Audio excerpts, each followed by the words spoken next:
ọdún apẹ tabada oṣooṣù àkó. Orúkọ tèmi ni Ọ̀gbẹ́ni Tolúlọpẹ́ Adédèjì. Mo wá láti ìlú Ondo State. Ọmọ lílà méjì mojúṣẹ̀yẹ.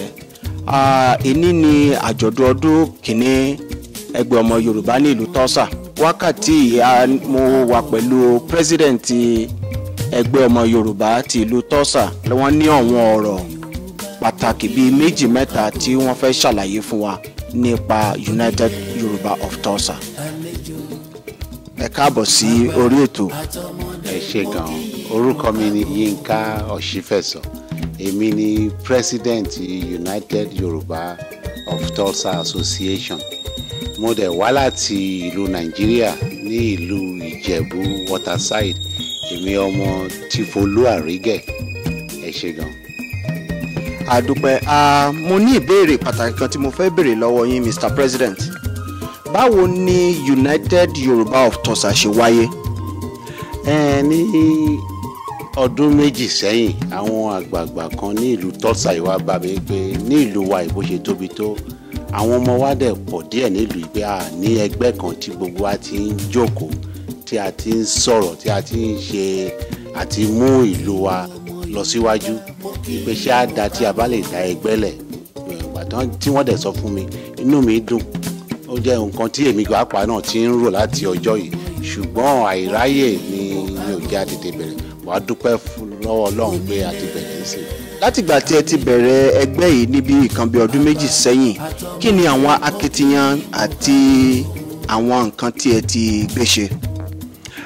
Nígbà tí a bẹ̀rẹ̀ ẹgbẹ́ yìí pàtàkì ìjìnlẹ̀ wa ni pé kí a lè mú àwọn ọmọ ẹgbẹ́ wa kan máa lọ síwájú pàápàá jùlọ a tún ń ṣe ètò adíṣẹ́lẹ̀ méjì ń sìn bí a ṣe ń kọ́ àwọn ọmọ wa ní èdè wa because a fẹ́ kí èdè wa kó táwa bá kú òun lù yìí kọ́ má lè sọmọ so tí a ń ṣe classes every June fún àwọn ọmọ wa láti kọ́ wọn ní èdè wa bọ́n ṣe sọ èdè wa pàápàá jùlọ a tún máa ń ran àwọn ọmọ ẹgbẹ́ wa lọ́wọ́ a jẹ̀ tún ní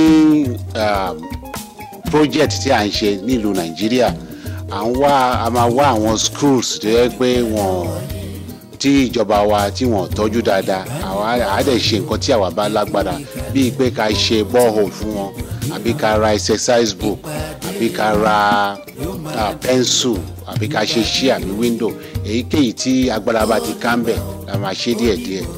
Yorùbá náà ló sọ yí pé ilé la ti ń kó ẹ̀ṣọ́ ròde tí àwa ò bá túnṣe kò sẹ́ máa bá a túnṣe a kàn ń complain pé gọ́ọ̀mẹ̀ntì wa ò ṣe kò ṣe kí ni àwa gangan ń ṣe so ara nǹkan tí àwọn ẹgbẹ́ yìí ṣe nìyẹn. Ẹ ṣé Mr. President, báwo làwọn ọmọ ẹgbẹ́ yín báwo náà ṣe máa ń ríra ṣé báwo lẹ ṣe ń ṣèpàdé yín? A máa ń ṣe meeting every third Sunday of the month a máa ń ṣe nílé ọmọ ẹgbẹ́ ọmọ ẹgbẹ́ tó bá fẹ́ host wa á sọ fún wa á lọ ṣe meeting nílé ẹ̀ ìgbà míì dandan kọ́ ni kó jẹ́ lé o ẹlòmíì máa ń gba hall fún wa tá a máa lọ ṣe meeting tá a máa sọ bí a máa ṣe ìlọsíwájú ẹgbẹ́ àti ìlú wa Nàìjíríà. A ní 50 members all together right now. Ìgbà tá a kọ́kọ́ bẹ̀rẹ̀ ẹgbẹ́ yìí a ní almost 80 people náà wá sí meeting. I guess gbogbo wọn wá wo bí a ṣe ń ṣe wọn wá wo nǹkan tí ẹgbẹ́ yìí wà fún. But as of today a ní 50 members which are couples tó ń jẹ́ member wa ẹ dúpẹ́ fọ́lọ́run. But a sì tún wá members sísọ ẹni tó bá fẹ́ join ni wa ó fúlẹ̀ tán bá rí gbogbo nǹkan tí a ṣe lénìí kán rí gbogbo purpose wa maybe a lè tún get more members. Ẹ ṣé Mr. President, bí ọ̀rọ̀ méjì tí mo ní àti béèrè lọ́wọ́ yín kí ni plan after tẹ́ bá parí anniversary kí ni plan kí ni future plan yín and then kí ni ó wà níwájú tí àwọn ọmọ ẹgbẹ́ yín tí wọ́n expect látọ̀dọ̀ yín? Right now bí mo ṣe sọ a ní project tí a fẹ́ ṣe ní Nàìjíríà right now so lẹ́yìn àjọ̀dún wa yìí a máa bẹ̀rẹ̀ project yẹn àwọn arò pé tí a bá ṣe inú ọmọ ẹgbẹ́ á dùn project náà ni pé a fẹ́ ṣe borehole fún ní school kan ní Ìjẹ̀bú Waterside pàápàá jùlọ mo mọ̀ pé inú àwọn ọmọ ìlú yẹn á dùn inú principal wọn gan gbogbo wọn ti ń look forward to it but tí a bá ṣe tán òun ni major project tó wà wájú wa right now. The last question tí mo ní àti béèrè lọ́wọ́ yín, kí ni advice tẹ́ fún àwọn ará ilé, àwọn ará oko, àwọn èèyàn tí ó bá ní opportunity àti gbọ́ ọ̀rọ̀ yín, kí ni advice tẹ́ fẹ́ fún wọn ṣé fún àwọn ọmọ Yorùbá tó wà ní ìlú Tulsa àti tí wọ́n wà lágbègbè Tulsa? Ìmọ̀ràn mi ni wípé à ń pe àwọn èèyàn kan wá join wa, wọ́n máa ń sọ pé àwọn ò ráyè kò sẹ́ni tó ráyè, but a máa try náà ni. Ìmọ̀ràn mi ni wípé kí gbogbo wa ká pawọ́ pọ̀, because tí gbogbo wa bá pawọ́ pọ̀, wọ́n ní àgbájọ ọwọ́ la fi ń sọ̀yà. Tí gbogbo wa bá pawọ́ pọ̀ ká wà together, there's a lot of things a lè ṣe. Kò ń ṣe ẹgbẹ́ Yorùbá, kò ń ṣe ẹnìkan, fún gbogbo ọmọ Yorùbá ni. Inú mi á dẹ̀ dùn tí gbogbo wọn bá lè join wa láti mú ìlú wa Nàìjíríà lọ síwájú. Mr. President, I'm very grateful and thank you for your time, and we bless name of the Lord for your life, for keeping you and giving us opportunity to see this a wonderful anniversary and celebration. We wish you good luck, sir. God bless you. Ọ̀rọ̀ lẹ ti gbọ́ yẹn láti ẹnu Mr. President, Mr. Yinka Osifeso láti ìlú Nàìjíríà. Lásìkò yìí a tún mú àwọn kan bọ̀ láti wá bá yín sọ̀rọ̀ nípa ẹgbẹ́ náà, torí pé kì í ṣe Mr. President nìkan ni yóò bá yín sọ̀rọ̀, àtúntò àwọn ọmọ ẹgbẹ́ tí àwọn náà ní ọ̀rọ̀ bíi méjì mẹ́ta àti kan bá yín sọ. Stay tuned. Lásìkò yìí a ní àwọn ọmọ ẹgbẹ́ tí wọ́n ní ọ̀rọ̀ bíi méjì mẹ́ta àti bá wa sọ. Ẹ jọ̀ọ́ mọ̀, kí ni orúkọ yín? Fọdíṣọ́ Bọ́lájí Ògúnkọ̀wà ní bàbá tó bí mi, Ìdúráyà lọ́kọ tí mo fẹ́. Báwo lẹ ṣe jẹ́ sí ẹgbẹ́ United Yoruba of Tulsa? Ọmọ ẹgbẹ́ ni mí, inú mi dùn lẹ́nu ọjọ́ mélòó kan gbà táwọn kan wá tán ní wọ́n fẹ́ kó ẹgbẹ́ ọmọ Yorùbá jọ, torí mo ti wà nílùú tọ́jọ́ mélòó kan. Nǹkan tó dẹ̀ máa ń dùn mí lọ́kàn mi ni pé mi ò tiẹ̀ mọ àwọn Yorùbá ẹgbẹ́ mi tí mo lè máa bá ṣe kíkàrò ìjírí, ká lè máa kíra wa, ká máa fúnra wa lọ́rọ̀ yànjú. Nítorí náà gbà tán fi lọ̀ mí pé wọ́n máa ń ṣe ẹgbẹ́ ọmọ Yorùbá kíá mo dá sí. Títóbi àsìkò ọ ìgbà tí ẹ ti darapọ̀ mọ́ ẹgbẹ́ yìí? Ó ti tọ́dún méjì báyìí o tí mo ti darapọ̀, oṣooṣù dẹ̀ la máa ń ṣèpàdé. Ọ̀rọ̀ wo lẹ ní fún àwọn obìnrin ẹgbẹ́ àwọn ọmọ Yorùbá tó wà ní ìlú Tulsa? Ohun tí màá fẹ́ sọ fún wa ni pé Yorùbá bọ̀ wọ́n ní àìrìn lọ́wọ́ òwe ejò òun ló jẹ́ kárí pa. Wọ́n ní tọ́ka bá yọ lọ́ọ̀kan tójòlá wà lápò ọ̀tún, tí òjòlá tí èrè tó wà lápò òsì, tí ṣèbí àti paramọ́lẹ̀ bá tẹ̀lé lẹ́yìn, ta ló máa dárí wọn tó lè dojúkọ wọn. Téèyàn bá fọwọ́sowọ́pọ̀ á sí nílùú wa bí táwa ti jìnnà, oríṣìí kan tó lè gbóní kálukú débì.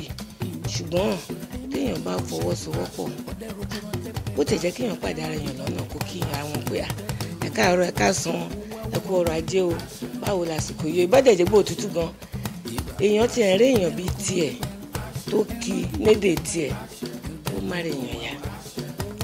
Kì í ṣe pé bóyá kéèyàn máa sọ mo jù ẹ lọ àbí mo tó ẹ o, ṣùgbọ́n àìmọ̀ ń ta fi ń ranra wọn lọ́wọ́. Ẹ̀yin náà wò kábí ọdún bí ọdún mélòó kan sísìn ká bẹ̀rẹ̀ sí fọmọ wa fọkọ láàrin ara wa, báwo ni bá ṣe dùn tán? Àjọṣe máa ń yẹ̀yàn ni. Ọwọ́ wa tẹnu lágbára Ọlọ́run. Díẹ̀ ni pé wọ́n ń dáwọ́ ẹgbẹ́, àjọṣe yẹn gangan òun ló dáa. Báwo ni àǹfààní tí àwọn ọmọ ẹgbẹ́ ti ń rí, tí ẹ̀yin náà mọ̀ pé ẹ̀yin náà ti ń rí ní inú ẹgbẹ́ náà? Gẹ́gẹ́ bí mo ṣe sọ lákọ̀ọ́kọ́, àjọṣe dùn. Ìgbà míì lè jẹ́ pé bóyá ìyẹn ló wọ́n kú nílé, òun gbọ́ lè má lè lọ. Ṣùgbọ́n nígbà táwọn ọmọ ẹgbẹ́ bá darapọ̀, bóyá jókòó sílé wọn á ṣe ẹ̀sìn kẹyìn ní wọ́ọ́rọ́wọ́, ìyẹn gan tó nǹkan tó yàn. Ẹlòmíì ọmọ ìgbéyàwó, ó lè jẹ́ pé ìgbéyàwó nílùú tí kì í ṣe bẹ́ẹ̀, àdáwọ̀ jọ kí wọn. Ẹlòmíì ọmọ wọn ṣetán nílé ìwé, àjọ kíra wa. lè jẹ́ pé bóyá ọmọ ẹni ń ṣẹ̀ṣẹ̀ débí o ọmọ mi ti débí o ó yẹ ṣẹ̀ débí òyìnbó ẹjọ́ ó lágbájá ẹ bá ń bá sọ̀rọ̀ ọkùnrin sọ́kùnrin ẹ sọ fún bí náà ṣe rí ọ̀rọ̀ tí wọ́n bá ń bára wọn sọ bẹ́ẹ̀ yẹn ó wúlò fọmọ yẹn ju pé kọ́mọ ìyá ẹ̀ pè sílé pé o ti dé ìlú òyìnbó báyìí ni kò ṣe o nǹkan lè ṣe pọ̀ tá a máa bára wa ṣe lápá ẹlòmíì kan bí ẹ̀ṣẹ̀ bímọ bí ẹ̀ṣẹ̀ gbéyàwó àwọn ṣe pọ̀ máa ṣe ń ṣe nílé so gbogbo eléyìí lè ní rò bí àǹfààní ẹ ṣé mo dúpẹ́ ìyá wa ọlọ́run á máa bá wa dá ẹ̀mí yín sí àárín nǹkan rere bára wa ṣe ọ̀rọ̀ lẹ́túgbọ́ lẹ́nu ìyá wa tí wọ́n sọ̀rọ̀ nípa United Yoruba of Tulsa ní wákàtí ìyá ò tún mú àwọn bíi ẹni méjì mẹ́ta wá láti wá bá wa sọ̀rọ̀ láti ṣàlàyé gbogbo nǹkan pàtàkì tí àwọn ọmọ Yorùbá ní ìlú Tulsa tí wọ́n ní àǹfààní àti rí gbà kì í ṣe nípa ti owó nìkan ṣùgbọ́n wọ́n ní kí a máa péjọpọ̀ ká máa rí èèyàn wọ́n ní ká máa rí èèyàn bára wa ṣe nítorí pé Yorùbá bọ̀ wọ́n ní èèyàn láṣọ yìí wa ẹ ṣé mo dúpẹ́. wọ́n ní tí ojú bá farabalẹ̀ wọ́n ní árémú. orúkọ tèmi ni ọ̀gbẹ́ni Tolúwalọpẹ́ ọmọ Adédèjì láti ìlú Oǹdó ọmọ lílà méjì mójúṣẹ̀yẹ. èyí ni ọdún kìíní àjọ̀dún ọmọ ẹgbẹ́ Yorùbá ní ìlú Tulsa àti bá àwọn ọ̀pọ̀lọpọ̀ àwọn èèyàn sọ̀rọ̀ ní tánjọ́ àwọn ọmọ ẹgbẹ́ látòrí Mr. President àti àwọn ọmọ ẹgbẹ́ a sì tún rí i pé a ní àwọn ọ̀dọ́ tí a ní láti bá sọ̀rọ̀ ní èní nítorí wípé wọ́n ní Yorùbá bọ̀ wọ́n pa lóore wọ́n ní kárìn kápọ̀ yíyẹni a fẹ́ bá àwọn ọ̀dọ́ ọkùnrin àti lóbìnrin sọ̀rọ̀ ẹ jọ̀wọ́ kí ni orúkọ yín? orúkọ mi ni Ọlákúnlé ọmọ Quadri láti ìlú Kwara. ìgbà wo ni ẹ ti bẹ̀rẹ̀ ẹgbẹ́ yìí náà? mo ti wà nínú ẹgbẹ́ yìí ó ti fẹ́ pé ọdún méjì báyìí. a máa ń rí wípé tí a bá ń ṣe ẹgbẹ́ nílẹ̀ Yorùbá a máa ń rí wípé àwọn àgbàlagbà ni wọ́n máa ń ṣe ẹgbẹ́ ṣùgbọ́n ní àsìkò tí a wà yìí a ti rí i pé àwọn ọ̀dọ́ àti àwọn àgbàlagbà ti darapọ̀ ní ilẹ̀ Amẹ́ríkà ní ìlú Tulsa ẹ jọ̀wọ́ ọ̀gbẹ́ni Kúnlé kí ni ó jẹ́ nǹkan pàtó tí ẹ fi rí tó jẹ́ pé ẹ̀ ń ṣe ẹgbẹ́ pẹ̀lú àwọn àgbàlagbà? lákọ̀ọ́kọ́ náà ọjọ́ orí kì í ṣe ìṣòro nínú ẹgbẹ́ United Yoruba of Tulsa. àwọn àgbàlagbà kó yan wa kéré gẹ́gẹ́ bí ọ̀dọ́ ó kó wa bí àgbàlagbà ó sì kó wa bí ọmọ ẹgbẹ́ ni ọ̀dẹ̀ wò pé àwọn ti kéré jù a lè dà wọ́n pọ̀ ó fi ara balẹ̀ ó fi bá wa lò ó fi inú ó fẹ̀dọ̀ bá wa lò bẹ́ẹ̀ sì ni ó sì kọ́ wa lẹ́kọ̀ọ́ mi ìmọ̀wé pa nígbà tí mo di ọmọ ẹgbẹ́ òwe mi ó dánmọ́rán bíi pé mo ti ń pa òwe láti ìlú Kwara tí mo ti wá ni. nígbà tí mo ṣe ìkómọ tí mo bí ọmọ mi níbì kan bí ọdún kan sẹ́yìn mo rí pé àwọn ọmọ ẹgbẹ́ Yorùbá wọ́n sáré síwájú wọ́n sáré sẹ́yìn wọ́n yọjú sí mi wọ́n ṣe akitiyan mo dẹ̀ wúrí pé bẹ́ẹ̀ ni wọ́n ṣe ń ṣe sí àwọn ọ̀dọ́ mo wá fẹ́ béèrè lọ́wọ́ ọ̀gbẹ́ni Kúnlé kí ni àwọn akitiyan tí àwọn ẹgbẹ́ yìí ti ṣe fún àwọn ọ̀dọ́? akitiyan wọn pọ̀ àgàgà ní ìlú Tulsa Oklahoma nínú Amẹ́ríkà tí a wà yìí ìkómọ ni ìgbéyàwó ni ayẹyẹ graduation ni mi ti rí ayẹyẹ náà tí ẹ máa pe ọmọ ẹgbẹ́ Yorùbá tí wọn ò ní wá à ń ṣe ìnáwó ni à ń ṣe ìkójọpọ̀ ni nǹkan kíkan tẹ bá ti pè wọ́n bẹ́ẹ̀ ni wọ́n máa dúró gẹ́gẹ́ bíi bàbá àti ìyá fún wa ni bẹ́ẹ̀ lọ́dún bíi ẹbí ọdún bíi ará torí pé kí ni àwọn ẹbí àti ará wa ọ̀nà wọn jìn nílùú Nàìjíríà bọ́ ẹgbẹ́ ọmọ Yorùbá Tulsa ń bí wọ́n dúró gẹ́gẹ́ bí òbí fún wa ni ìkómọ ni ìgbéyàwó ni àwọn ọmọ ẹgbẹ́ akitiyan wọn pọ̀ a ní ìṣòro ni àwárọ̀ lọ́wọ́ dọ́dọ̀ ọmọ ẹgbẹ́ Yorùbá ó ràn wá lọ́wọ́ a nídìí ìmọ̀ràn wọ́n gbà wá nímọ̀ràn ọkọ yan wa kéré rárá àǹfààní pọ̀ nínú ẹgbẹ́ yìí. ẹ ṣé mo dúpẹ́ láláì fi àkókò ṣòfò mo fẹ́ bi ọ̀gbẹ́ni Kúnlé kí ni ìmọ̀ràn tí ẹ fún àwọn ọ̀dọ́mọkùnrin àti àwọn obìnrin tí ọmọ akẹ́kọ̀ọ́ ni kí ni ìmọ̀ràn tí ẹ fẹ́ fún wọn? ìnímọ̀ràn kẹ́ wá darapọ̀ mọ́ ẹgbẹ́ yìí kẹ́ wá rí àǹfààní àgàgà àwọn ọmọ kéékèèké wa àwọn ọmọ wa ta bí sílé ẹgbẹ́ yìí ń kọ́ wọn ní èdè Yorùbá ìlú mélòó lẹ máa lọ tó ń kọ́ ọmọ ní Yorùbá ẹgbẹ́ yìí ń kọ́ ọmọ wa ní èdè Yorùbá every Monday ní public library ń bìbà lọ́ ti ń kọ́ àwọn ọmọ wa ní Yorùbá, bẹ́ẹ̀ sì ni wọ́n ń kọ́ wọn ní ijó, èmi ní cultural dance, wọ́n ń kọ́ wọn ní ìmúra bó ṣe ń múra nílùú Yorùbá, bẹ́ẹ̀ sì ni oúnjẹ jíjẹ àti oúnjẹ sísè tí àwa Yorùbá máa ń jẹ. Ṣàṣà ni ọmọ wa tó mọ oúnjẹ wa jẹ yàtọ̀ sí bọ́gà àti sándwìchì tó ń fún wọn jẹ ń bìbà, bọ́ ẹ wá ẹ̀kọ́ ọmọ yín wá kọ́mọ jẹ́ ń jẹ ẹ̀bà, àmàlà, fùfú àti iyán, oúnjẹ oríṣiríṣi.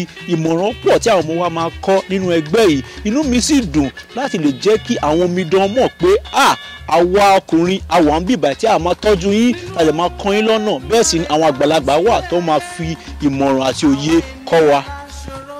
Ẹ ṣé mo dúpẹ́. Láláì má fi àkókò ṣòfò, ọ̀rọ̀ lẹ ti gbọ́ láti ẹnu ọ̀gbẹ́ni Kúnlé. Ọ̀ràn tèmi náà ní àti fún gbogbo àwọn ọmọ ẹgbẹ́, àwọn ọmọ ilẹ̀ Yorùbá tí wọ́n wà ní ìlú Tulsa. Ọ̀rọ̀ lẹ gbọ́, wọ́n ní kí ẹ wá darapọ̀ mọ́ wọn. Kì í ṣe owó ní gbogbo nǹkan, ṣùgbọ́n àsìkò tí ẹ ní tí ẹ fi wá ìmọ̀ràn tẹ ẹ ní láti jẹ́ kí ẹgbẹ́ kí ó ní lọ síwájú, láti kí ẹgbẹ́ yìí kí ó lè ṣe nǹkan tí wọ́n fẹ́ ṣe sí ìlú Nàìjíríà àti sí agbègbè Nàìjíríà. Ọlọ́run á máa ran gbogbo wa lọ́wọ́. Lágbára Ọlọ́run gbogbo wa lákèrè òkú délé, ikú ò ní pẹ́ nìkọ̀ọ̀kan wọn, àìsàn ò ní ṣe wá o. Lágbára Ọlọ́run hàn ní fi òkú ẹnìkọ̀ọ̀kan ránṣẹ́ sílé. Lágbára Ọlọ́run gbogbo wa la máa jèrè ọmọ wa. Àṣẹ Ìdùmarè. Ẹ ṣé mo dúpẹ́.